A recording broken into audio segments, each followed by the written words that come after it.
Okay, so already you can kind of just sort of see this yourself. But in Northern Ireland, they have a licensing scheme in place, and they do literally treat it as a change of use if it changes the character of the original property. So in Northern Ireland, they've got things in place. That is what they're going down with. In Wales, they've also had a recent change. They've actually got 2 use classes for serviced accommodation under C5 and also C6. There is PD, so that means permitted development. So that means you're basically allowed to move from one. So let's say from C3 to C5. They also have a mandatory licensing, and we will talk a little bit about that as well. They're talking about that. And then in Scotland, I mean, Scotland's kind of led the way. So just before COVID, they were introducing all this kind of short-term rental initiatives, and then it was kind of held back because of COVID, and then they kind of launched it, and then it was all fairly disastrous, really.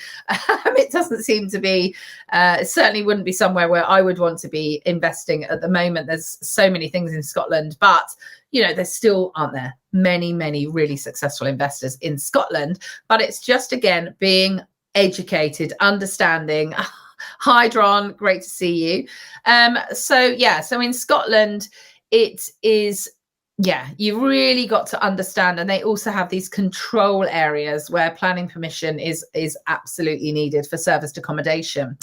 And then in London, actually, there's been this kind of specific rule, and I'm not far away from London. I'm only an hour away from London.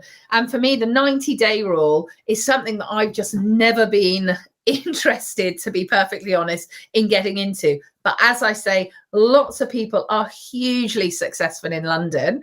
I believe that most of them would adhere to the 90-day rule, but I also do hear that other people maybe are a little bit more creative. Again, I can't judge that. I would always advise you to stick within the rules to run your business. But again, this is it. So if you don't understand the 90-day rule, what that is that you have, let's say we split the year into 4 sets of 90 days, basically. So let's imagine in the summer, you have 90 days in the summer, and that 90 days will be all short-term rental. So 2 nights here, 4 nights here. You've maybe got all the tourists coming in, visiting all the hot spots in London, and the whole 90 days is just full up of these short-term bookings. I mean, it can be 3 weeks, 4 weeks, 1 night, whatever it is, but it is a period where you can have short-term bookings, so shorter than 90 days. So once you've filled up that 90-day slot, then that's it. For the rest of the year, you can't have any more short bookings. Every booking outside of that needs to be 90 days or longer. So you're there thinking, well, what does that mean? Can I still run short-term rental? So imagine if you have high net worth individuals, for instance, who want to come over to the UK. Maybe they're coming in from the UAE, from Dubai or something, and they want to have 3 or 4 months in the UK. They'd like to have their own property, but they want to be really looked after. So they're happy to pay for, clean, maybe weekly cleaning, daily cleaning, whatever it is. They may want concierge service, all of these things, but they want their own apartment. So they could book that for a longer period.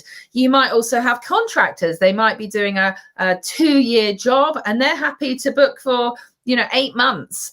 You could have a whole host of, you might have people who have moved offices. So they've moved from, I don't know, Manchester, they've moved to a new job in London, and they need to bring their whole family.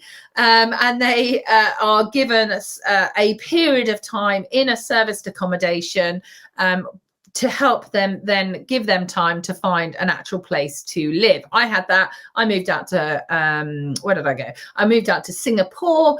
In fact, every place that I'd been, I was given a service accommodation. But I moved out to Singapore, and I was given just over a month in a serviced accommodation. so that during that month I could then go off and find my own place to stay. So these kind of things are quite normal in countries, in places. This has been going on for years and years and years, but that is inherently the 90-day rule. So we already have that in London, and so that's some people already carry on with that, and that works for them. Just having a drink.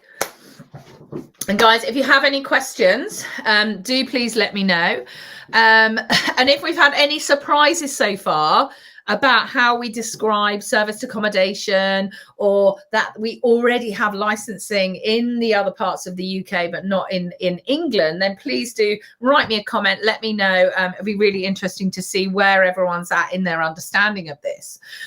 So what is really important is, up until now, it hasn't really been very clear, as I'd mentioned earlier, serviced accommodation, short-term rental, what exactly it is. We hear that serviced accommodation is, can be described as a prison. It can be, there's so many different discussions and so many different kind of use classes that can be described in this area.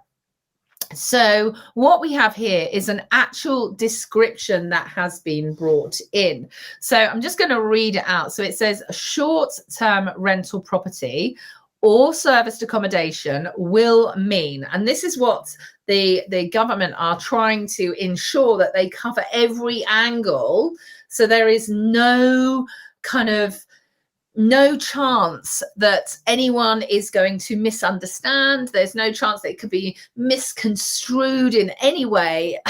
This is it, basically.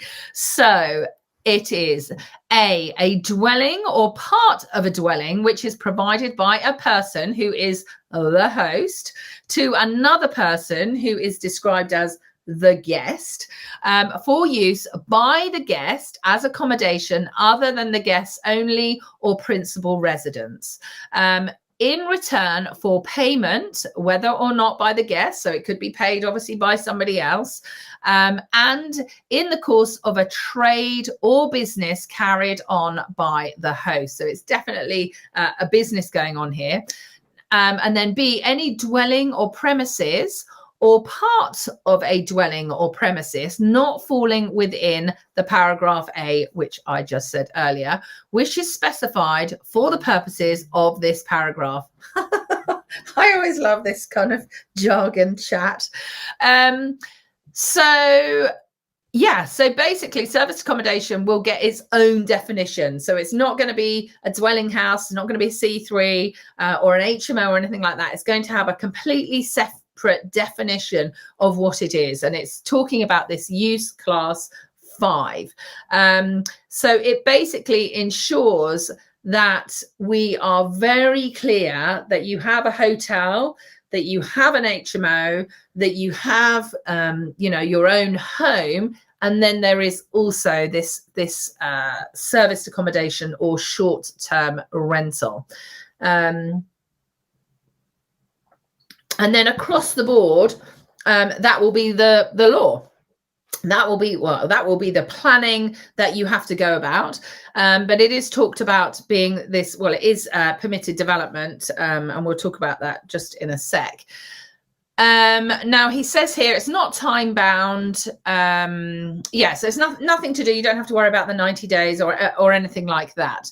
And it will literally apply to England. Okay, so every single one in England, and on the day that this comes into effect, it will be across all areas, no matter if they already have something in place.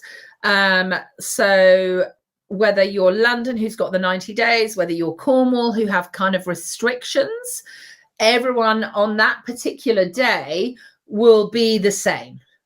So I hope that kind of explains it. And we'll go on in a moment and just sort of explain